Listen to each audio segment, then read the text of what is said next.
On behalf of ExpertVillage.com, my name is Allison at Western Art Glass, and in this step of our stepping stone sequence, we're going to be talking about what you do with your pattern after you've selected your pattern for your stepping stone. Okay?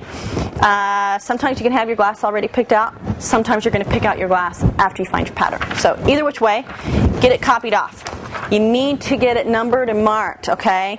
This is not all going to be one color, okay? I've got 1, I'm going to do 2, 3, 4. I'm just numbering it so I know where the pieces go after I get them all cut apart. They only fit back together one way.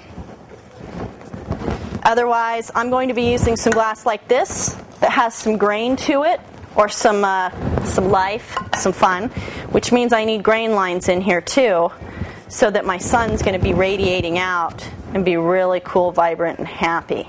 Really important that your grain lines all run the same way. Okay? The sun face, I'm going to mix those up a little bit because he's all yellow. So he's going to be out of all of this glass right here.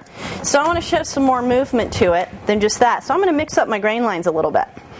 Okay? And since I'm the artist of the stepping stone, I can do whatever I want. That's the fun part. So anyway, throw in some grain lines. From there, I'm all grained and numbered and marked off.